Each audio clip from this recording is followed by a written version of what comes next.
영화음악 소개해주는 여자 영음소녀. 안녕하세요. 영음소녀 플레이입니다. 안녕하세요. 지유입니다. 새해 복 많이 받아요, 플레이. 복은 좋은데 네. 나이는 안 받고 싶네요. 왜죠? 나는 좋은데. 저는 별로. 올해가 돼지해래요. 제가 돼지띠는 아니지만 저의 해인 것 같네요. 돼지. 뭐 어때서? 올해가 2019년이잖아요. 네. 최초의 영화가 탄생한 지 무려 124년이 지났습니다. 오, 정말요? 네. 강산이 몇 번이나 변한 거죠? 12번? 12번. 그쵸. 네, 굉장히 오랜 시간이 흘렀는데 언니랑 저는 또 20세기에 태어났잖아요. 네, 그렇죠. 혹시 95년도에 기억나세요? 95년도면 제가 6살인데. 네. 그때 네. 영화 탄생 100주년이라고 해가지고 네. 죽기 전에 꼭 봐야 할 영화 탑 100. 이런 식의 리스트들이 엄청나게 떠돌아다녔어요. 그거는 지금도 계속 떠돌아다녀요. 그죠? 그 팻땡땡에서도 1년에 한 2번 이상은 본 것 같습니다. 맞습니다. 네. 그 100이 아니라 숫자가 점점점 커지면서 책도 어마어마한 분량의 두께로 여러 권이 출간이 됐어요. 그때 또 사셔야죠. 새해에는 네. 알라딘을 끊기로 했습니다. 아니, 네. 아니, 이걸 지금 저보고 믿으라고 말씀하시는 건가요? 지출을 좀 네. 줄여야 죽기 전에 내 집 마련을 할 수 있을 것 같아요. 뻥치지 마. 그거 샀어요? 그랜드 부다페스트 한정판? 나 그거 못 샀어. 왜요? 품절이더라고요. 그게 재밌는 게 장바구니에 담아놨던 게 조금씩 시간이 지나니까 하나둘씩 없어지더라고요. 담았을 때 빨리 사야 되나 봐. 또 이렇게 자연스럽게 권장하고 있습니다. 저는 샀어요. 정말? 네. 샀구나.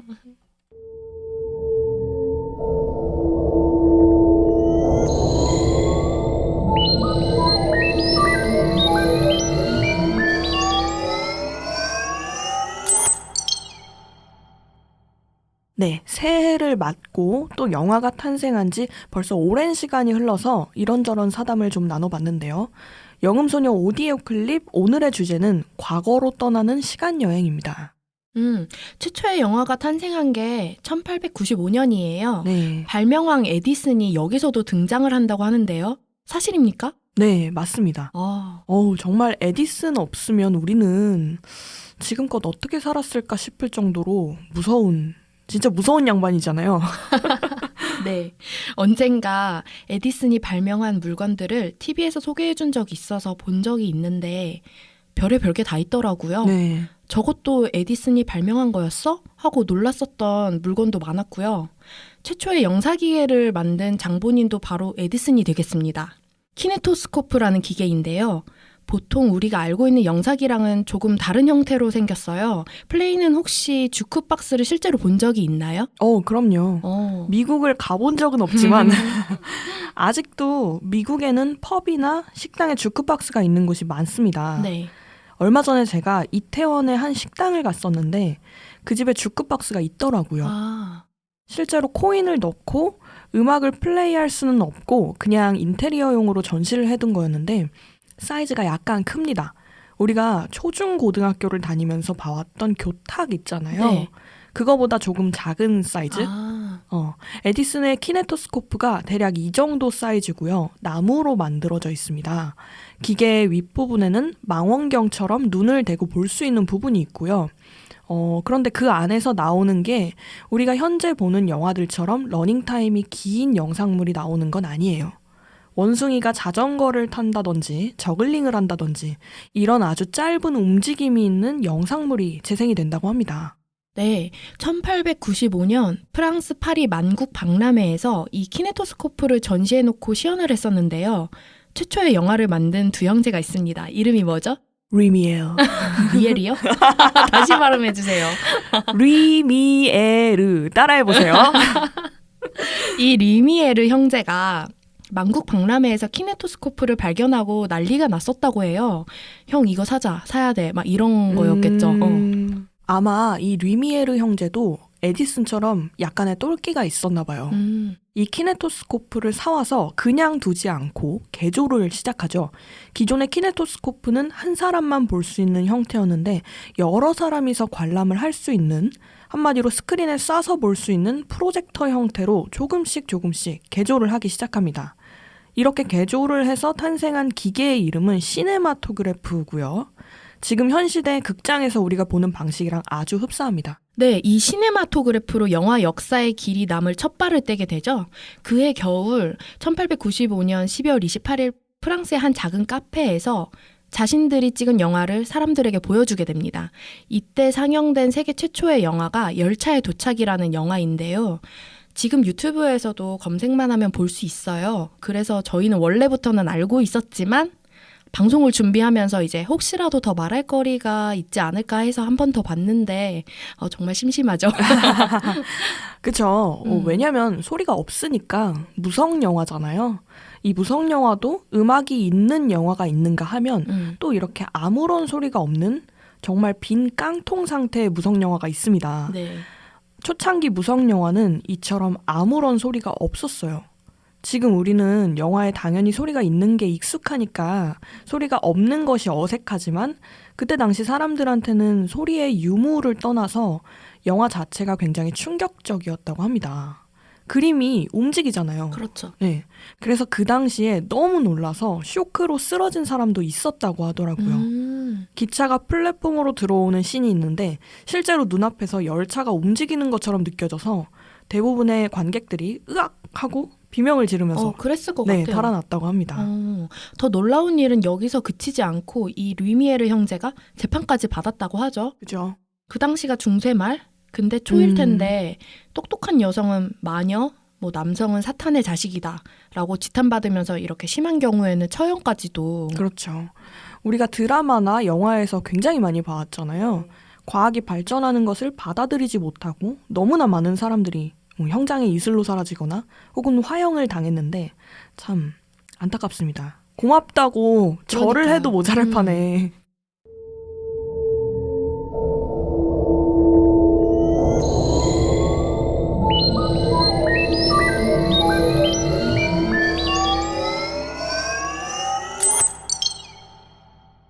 자, 류미에르 형제에 의해서 최초의 영화가 세상에 나온 후 본격적인 무성영화의 시대가 열리는데요. 아까 제가 잠깐 초창기의 무성영화는 아예 소리가 없었다고 말씀드렸잖아요. 네. 소리가 없는데 과연 사람들은 영화를 어떻게 이해했을까 싶죠. 네, 그렇네요. 소리를 대신해서 영화 속 스토리나 상황을 알려주는 텍스트, 그러니까 일종의 문구가 있었어요. 언니 혹시 스펀지밥 본 적 있어요? 그럼요. 제가 너무 빠르게 대답했나요?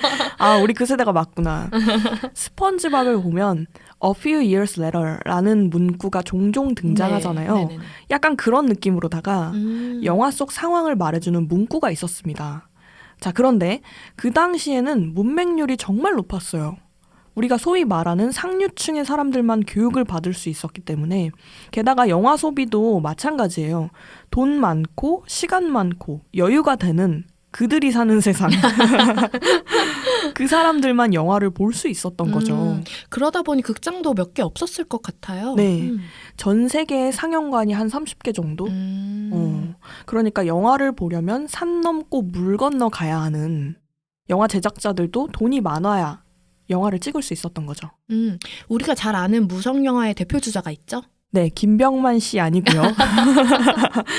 닮았잖아요. 네. 그렇네요. 네. 찰리 채플린입니다. 네. 모던 타임즈, 더 키즈, 위대한 독재자 등 장편 영화뿐만 아니라 단편 영화도 굉장히 많이 만들어냈고, 심지어 찰리 채플린 제품들은 지금 다시 봐도 너무 재밌어요.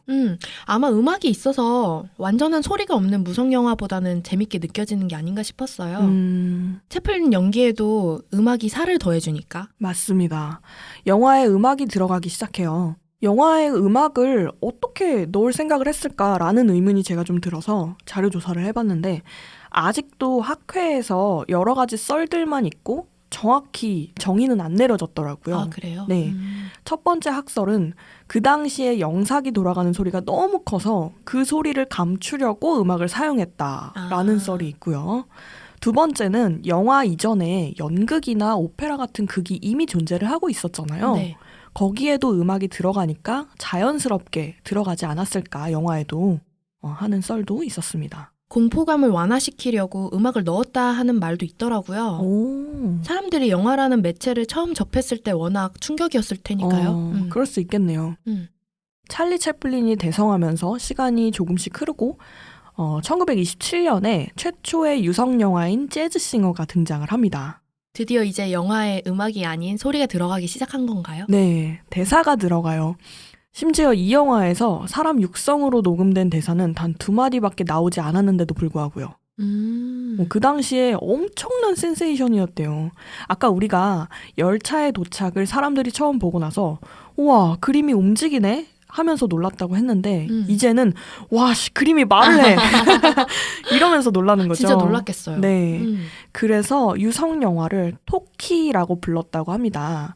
말하다의 토크 있잖아요. 네. 거기에 IE가 붙은 형태인데 토킹 픽처를 줄여서 이렇게 토키라고 부른다고 해요. 기술의 발전이 이렇게 무섭습니다. 항상 조심해야 돼요. 언제 어디서 흑역사가 생성될지 몰라요. 정말. 구글 조심하세요. 네, 이렇게 유성 영화의 등장 이후에 약간의 세대 교체 시기가 한 7, 8년 정도 있었는데요. 그때 당시엔 유성 영화 제작비가 무성 영화에 비해서 2~3배 정도가 비쌌습니다. 그래서 한순간에 무성 영화가 사라진 게 아니라 약간의 세대 교체 시기가 있었고 찰리 채플린이 여기서 딜레마를 굉장히 많이 겪었다고 합니다. 본인은 무성 영화의 최고봉인데 이게 사라지면 밥줄이 끊긴다고 해야 되나? 불안했겠네요. 네. 기술의 발전에 따라서 사람들은 점점점 새로운 걸 찾게 되잖아요. 그렇죠. 그 과정을 받아들이는 게 쉽지 않았을 거예요. 저만 해도 그런 게 좀 새로운 매체나 무언가를 받아들이는 속도가 점점 느려진다고 해야 되나? 휴대폰 바꾸는 게 세상 제일 싫은 일이고 너무 피곤하죠. 그리고 노트북 사야 해, 막 사야 하는데 막 말만 하다가 결국 제가 안 사고 선물로 받았어요. 그러고 나서도 2주 동안 그 상자를 박스를 뜯지를 않았어요, 제가. 지금 언니 앞에 펼쳐져 있는 이 맥북이요? 이거입니다. 네. 뜯으면 왜냐면 이거를 뜯고 나면 켜보고 이것저것 실행을 해봐야 되는 거잖아요. 네. 그러니까 그게 너무나 싫은 거죠. 귀찮은 거지. 네. 그런데 사실 이 정도면 느려지는 게 아니라 사라지는 정도 아닌가요? 나는 젊은 애들 얘기 듣는 게 힘들더라고. 무슨 말 하는 건지를 잘 모르겠어요. 그러니까 벌써부터 우리가 그러면 안 되는데.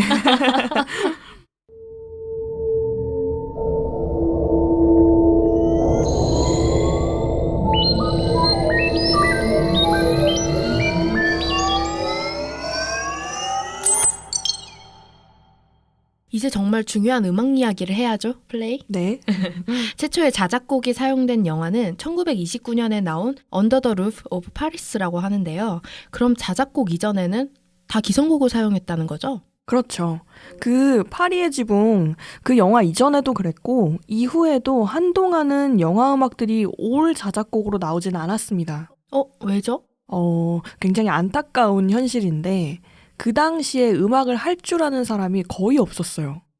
그럴 수밖에 없었던 게 당시 미국에는 대학도 많이 없었고 있어도 뮤지션을 양성하는 흔히 우리가 예대라고 하죠. 네네. 교육기관 자체가 너무나 적었고 쉽게 말해서 이걸 할 줄 아는 사람이 없었던 거예요, 미국에는. 영화에 음악을 작업할 수 있는 작곡가가 없었기 때문에 유럽에서 명망 높은 작곡가들을 미국으로 초빙해 옵니다. 하긴 문맹률이 높았던 시절이었으니까 글은커녕 음악을 할 줄 아는 사람이 있다는 것 자체가 좀 말이 안 되긴 하네요. 그렇죠. 그래도 사람을 수입해올 정도로 돈은 있었던 거죠. 네. 그 당시 미국이 경제대공황으로 경기 침체에 빠져 있었고 또 그걸 극복하기 위해서 루즈벨트 대통령이 3가지 정책을 제시하잖아요. 네. 첫 번째는 자동차, 두 번째는 철강, 세 번째가 영상산업.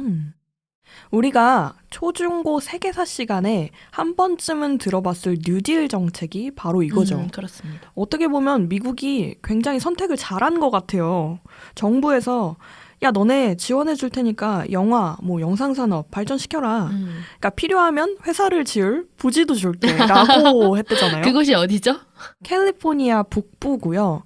그 당시 오렌지 농장만 가득했던 그곳이 바로 지금의 헐리우드입니다. 그렇죠. 예전에 그 뭐 TV 프로그램에서 박준영 씨가 자기 어렸을 때 거기 아무것도 없었고 오렌지 농장만 가득했다고 그래가지고 맞아. 막 지나가면서 오렌지 따먹고 네. 그랬었는데요. 그게 허구가 아니라 사실이었던 거죠. 그렇죠. 그래서 미국은 유럽에서 명망 높은 작곡가 4인방을 초빙을 해와서 영화의 음악을 만들기 시작합니다. 그때 당시 많은 곡들을 녹음했던 스튜디오가 20세기 폭스. 아, 역사적인 순간이네요. 정말 그 네 분이 작업했던 영화도 다 우리가 잘 아는 고전 영화들이잖아요. 맞습니다. 먼저 막스 슈타이너. 이분은 미국으로 오기 이전에 오스트리아 비엔나 오페라단의 단장이었고요. 우리가 잘 아는 영화 킹콩, 바람과 함께 사라지다 등의 음악을 이분이 했어요. 오리지널 킹콩 말씀하시는 거죠? 네, 1933년에 개봉한 오리지널 킹콩 맞고요. 그 당시엔 킹콩을 스탑모션 기법으로 촬영을 해놨는데 어색하죠, 지금 보면. 근데 음악은 진짜 대박이에요. 지금 헐리우드 영화 음악들과 비교해봐도 전혀 손색이 없을 정도의 퀄리티? 두 번째는 프란츠 왁스만 선생님.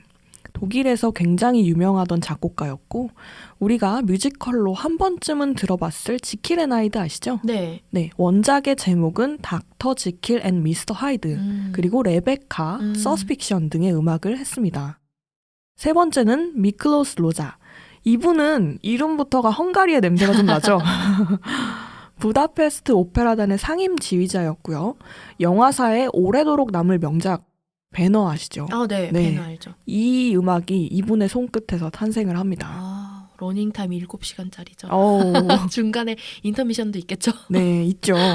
지금 오리지널 배너 DVD 앞부분에도 서곡이라고 하죠. 네네. 그 오버처가 들어가 있고 중간에는 인터미션이 있고요. 그 당시 영화 음악들이 다 이런 식이었어요. 영화 시작하기 전에 앞부분에서 음악을 아주 멋스럽게 쫙 이렇게 깔아주고 오페라의 형태를 표방하고 있네요. 맞습니다. 이분들도 사실 영화라는 매체 자체가 처음 접하는 거잖아요. 네. 기존에 하던 오페라의 스타일을 베낄 수밖에 없었던 거예요. 악기 구성도 마찬가지고요. 자, 마지막 선생님은 디미트리 티옴킨이라는 분입니다. 우크라이나 차이코프스키 오케스트라의 상임 지휘자 출신으로 잃어버린 주말, 하이눈 등등등의 음악을 작업하셨습니다. 지금까지 이 4인방의 대표작들을 이야기했는데 대부분이 원작이 고전 문학들인 영화잖아요. 네, 이런 영화들을 문예 영화라고 한다고 해요. 맞습니다. 1940년대부터 이러한 문예 영화들이 줄을 이뤄서 우르르 막 쏟아지기 시작했고 아까 우리가 초반에 죽기 전에 봐야 할 영화 리스트에 대해 잠깐 이야기했잖아요. 그 리스트 안에 이 영화들이 다 들어있어요. 최고죠. 이 영화들은 지금 봐도 작품성이 너무나 뛰어날 뿐만 아니라 이 영화들을 안 보고 영화사를 논한다는 게 있을 수가 없는 일이에요. 그렇죠. 예전에 이동진 씨가 모 인터뷰에서 이런 얘기를 했더라고요. 영화 시민 케인이 시티즌 케인 있잖아요. 네. 그 영화가 왜 위대한지에 대해서 본인은 3시간도 넘게 말할 수가 있다고 하더라고요. 이동진 씨면 가능하실 것 같아요. 네, 그분의 심정이 조금이나마 이해가 갑니다. 약간의 TMI로 이 4인방 사이에서 아주 재밌는 일화가 하나 있습니다. 그때 당시 20세기 폭스에서 지휘를 아주 잘하던 청년이 하나 있었는데요. 이 청년이 지휘를 너무 잘하다 보니까 이 녹음실, 저 녹음실 끌려다니면서 한마디로 4명의 작곡가가 이 청년을 공유하는 거죠. 그 청년이 누구인가요? 왠지 얼굴도 좀 잘생겼을 것 같은 느낌이 드는데요. 바로 뉴먼가의 수장인 알프레드 뉴먼인데요. 니모를 찾아서 워리, 스파이 브릿지, 아메리칸 뷰티, 007 스카이폴 스펙터 등의 음악을 담당했던 천재 작곡가 있잖아요. 네. 토마스 뉴먼, 그 사람의 아버지예요. 정말요? 네. 그 토마스 뉴먼의 아버지면 더 어마어마한 업적들이 많을 것 같아요. 그 중에 가장 크다고 볼 수 있는 게 있을까요? 우리 청취자 여러분들 20세기 폭스 빵파레 아시죠? 그 로고 나올 때 빵파레 음악 나오잖아요. 그렇죠. 그거 만든 사람이 알프레드 뉴먼이에요. 역시 저번에 17이랑 뉴먼과 카드뉴스 발행하다가 기절할 뻔했었다면서요. 그럴만하네요. 저 그때 죽는 줄 알았어요. 분량이 너무 많아서 1, 2부로 나누어서 했는데 인물도 많고 해야 할 이야기의 양은 너무 많은데 카드뉴스 틀에 압축을 해서 넣으려니까 그러니까 가족 단위잖아요. 그러니까요. 네. 그래서 우리가 그 네이버 오디오 클립에서 발행할 에피소드 리스트에 뉴먼가의 이야기를 특별히 준비했죠? 네, 준비했습니다. 한 3시간 40분 떠들 예정이고요. 이 집안 사람들에 대해서 조만간 나노 단위로 파헤칠 순간이 올 겁니다.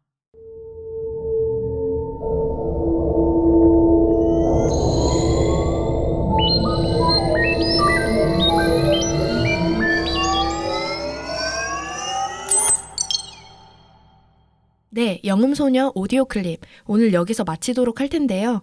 다음 에피소드의 주제는 뭐죠, 플레이? 영화 음악계의 살아있는 전설, 엔니오 모리코네 선생님이 오십니다. 아, 직접 스튜디오에 나오시나요? 아니면 우리가 직접 로마로 선생님 댁에 가는 건가요? 그거는 다음 생에서나 다음 생에서나 가능한. 아, 가고 싶다. 너무 가고 싶지 나도. 지금까지 영화 음악 소개해주는 여자 지유 플레이였습니다. 수고하셨어요. 수고하셨습니다.